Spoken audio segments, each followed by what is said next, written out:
Ai, que legal! Ó, vou começar assim. Ele desfila pela casa, tem um ronronar gostoso, é dono de si, ele se torna, inclusive, um ótimo aquecedor quando está no seu colo nos dias mais frios. O que mais? É isso mesmo. Nós vamos começar o nosso encontro com o Todo Pet.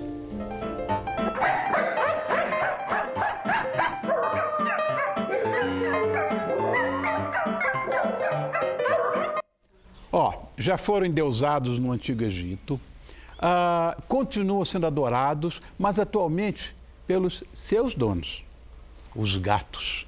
E quem fala sobre eles é a nossa parceira, nossa colaboradora, diretora do Hospital Veterinário Sena Madureira, aqui em São Paulo, que é a veterinária Fernanda Fragata. Fê, você não vem faz tempo, por que razão? Fiquei sumida um pouquinho. Agora estamos juntos. Estamos juntos. Obrigado por ter vindo, Fernanda, mais uma vez. Obrigada. Bom, hoje nós vamos falar de gatos. E hoje em dia os gatos são companheiros de muita gente pelo mundo. Mas ele deve ter sofrido algumas mutações genéticas, com toda certeza, né? Para chegar onde chegaram. Sim, hoje a gente tem uma variedade grande de raças, tamanhos e a cada dia a gente fica sabendo de novidades, né? Então, a maioria deles descende do gato selvagem africano. E conforme eles foram sofrendo modificações, então a cada ninhada vinha um gatinho diferente, com alguma característica que interessava, né, as pessoas daquela região. E aí aquela consanguinidade, eles iam cruzando entre si, irmãos com as mesmas características. E daí a gente tem algumas raças que têm características mais marcantes, né? Então é o caso do siamês. Né? E mesmo essas raças, dependendo do local de origem, o cruzamento entre essas raças puras, né, elas acabam gerando outras raças, com outras características diferentes dos originais, digamos assim. E com isso, né, nessa mistura, a gente cria novas raças puras e com essas mutações que vão acontecendo, a gente vai, né, diversificando um pouco o mundo dos gatos. Mas o que eu acho mais interessante dos gatos é que, mesmo vira-lata, não é fácil você identificar, assim, se você não tiver essa linhagem, não conhecer a família, a origem desse gato, é difícil você afirmar se ele tem ou não tem uma raça definida, né? E acho que é por isso também que os lares brasileiros, a gente tem 80% das casas com os vira-latas. Então, os gatos de raça são minoria, pelo menos no nosso país. Né? A grande maioria são os vira-latas e os mestiços, né? Então, mas o que determina a raça de um gato? São as características semelhantes e que são transmitidas para as próximas gerações. Então, a gente pode falar, por exemplo, do persa. Né? Então, o persa tem aquela origem antiga. O persa é um dos mais antigos que se tem notícia ou mesmo inscrições na história. E ele originalmente tinha essas características que ele tem hoje, mas ele foi sendo aperfeiçoado e através do cruzamento com angorá e com outras raças de outros locais por onde ele foi passando. Então, os mercadores naquela época passavam e gostavam daquele animal, levavam para os seus países. Então, ele foi para a Itália, depois para a Inglaterra. Então, em cada país que ele foi passando, ele foi sofrendo algumas modificações para chegar nas características que ele tem hoje. Tá. Isso. E com isso, né, então, tem os campeonatos, e aí as pessoas vão criando padrões dessa raça, então vão buscando os cruzamentos para atingir esses padrões. E nesse meio do caminho, às vezes, a gente se depara também com problemas, né? Então, eu quero um olho mais claro, eu quero um pelo diferente. Então, o abissínio, por exemplo, eles têm muito problema de surdez. Então, os brancos, podem ter problema de surdez. Então, aqueles brancos puros, turcos, muitos deles são surdos, né? Então, quanto mais branquinho, olho azul. Então, com isso, foi permitindo o cruzamento com outras raças para a gente diminuir a incidência desses problemas. E com isso, você vai criando outras raças, né? Então, o himalaio, por exemplo, é o cruzamento do siamês com o persa. Então, se eu pegar um siamês e um persa cruzado, dá o himalaio? Não, isso foi ao longo do tempo se desenvolvendo. E criando, então hoje você tem a raça Himalaio, que você precisa cruzar um Himalaio com um Himalaio para ter outro Himalaio. Mas a origem, né, então começou-se a trabalhar nesse sentido. Então é muito semelhante realmente com os cães. Agora, a diferença física está na pelagem? Só na pelagem? Não só na pelagem, mas na persa, composição física também. O persa já é grande, né? O persa é mais robusto, ele tem as patas mais curtas. Já o siamês, ele é mais esguio, pois eu mais cheguei magro. aqui e falei, Fernando, você trouxe um monte de siamês. Aí você disse que não, que era tudo vira. Mas olha, olhinho azul, orelhinha preta, rabinho família. preto. Em que momento que eles passaram por aí, a gente não sabe. Com olhinho azul e tudo? Que tem é a mesma ninhada? Não são todos da mesma ninhada. Tá.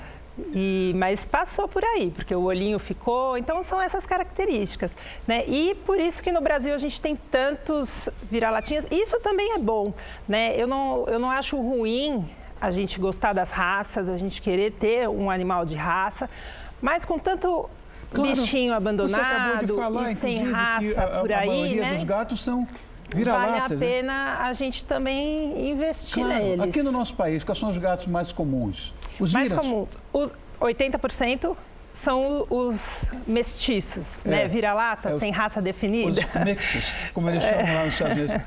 Qual é a raça? Mix.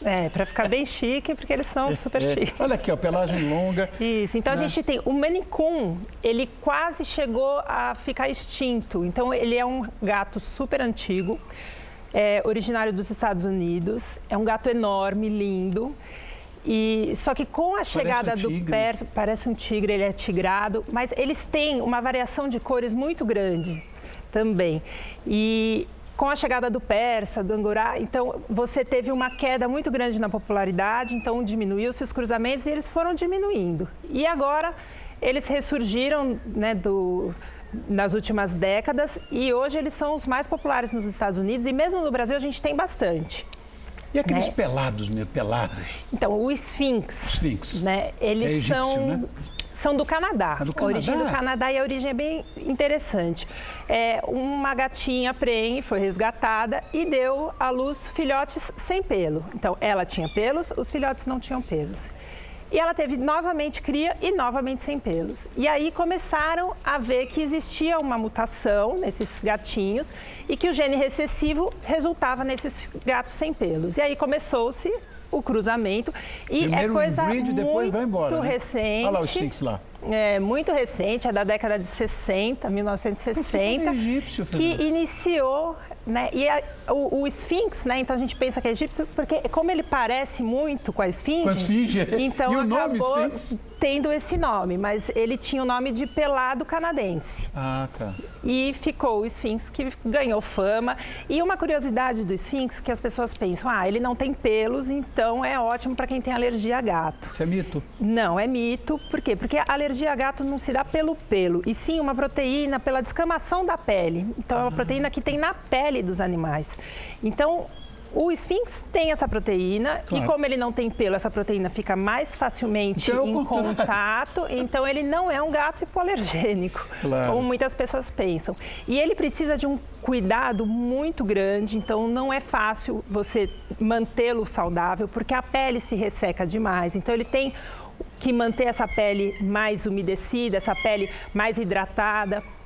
Você pode ter feridas, queimadura solar, então é um gato que precisa de muito cuidado. E ele ele tem a temperatura mais elevada do que as outras raças, justamente pela falta de pelos. Não tem pelo. Mas como estão miando, olha aqui. Isso tudo é para doação? São todos para doação. Mas olha, qualquer um vai querer. Qualquer pessoa vai querer. Olha que coisa. São siameses todos, olha. Não é? É um vira siamês, como seria siavira. Ai, que bonitinho. Olha, algumas vezes, você sabe disso, os gatos são representados na mídia, principalmente em desenho animado, né? Como traiçoeiros, como perversos, caçadores, preguiçosos. Você acha que alguma dessas coisas tem a ver com a raça, não? Não, os gatos, eles se apegam sim ao dono. Então, que ele não se apega ao dono, se apega à casa, mito. Se apega sim e muito ao dono.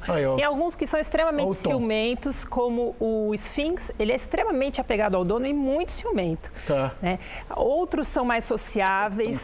Então, tudo depende também da criação. Então, se ele vive numa casa com crianças e uma movimentação, ele vai ser muito mais sociável do que um gato que vive sozinho com uma pessoa, um casal de idoso, alguém que não tenha essa movimentação na casa.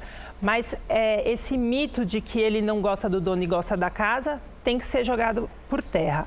E eles são diferentes dos cães. Então, as pessoas elas acham que aquele comportamento padrão do cão é o ideal. Não, eles são apenas diferentes. Mas sim, eles brincam, eles interagem, eles reconhecem sim os seus donos, eles atendem pelo nome, né? E você precisa aprender a conhecer e apreciar, porque eles são especiais.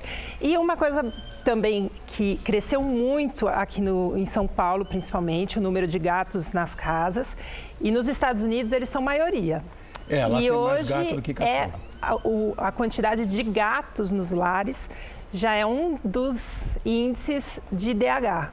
Então, os locais onde tem o IDH maior, onde tem condição econômica melhor... Tem mais gato. Tem mais gato do que cachorro. Então, uma coisa curiosa, né? E aqui em São Paulo, a gente já tem um crescimento muito grande do número de gatos nos lares, né? E a tendência realmente é essa, porque dão menos trabalho, né? Eles são mais independentes, mas não significa que não são amorosos, que não são carinhosos e que não se apegam. Já pulou o malhadinho? É tudo fêmea, não? Fêmea. Todas? Só o malhadinho, que não sei para onde ele foi, se já pulou, que é macho. Mas todas fêmeas. Moana também é uma fêmea. Ela é maiorzinha. E é mais quietinha, mais amorosa, ela é né? boazinha. Com uma pelagem bem diferente e tudo. Está com 3 meses, eles estão com 2 meses. E estão todos disponíveis para adoção, então, esperando um lar. Você que está nos assistindo agora, essas coisinhas mais bonitinhas aí estão todas para adoção. Olha que coisa maluca. Essa vai pular também, ó. Ó, antes de pular, eu pego. Vem cá contigo. Vem cá, pronto. Pronto. Aqui, ó. Vai acabar o programa comigo no meu colo, tá certo?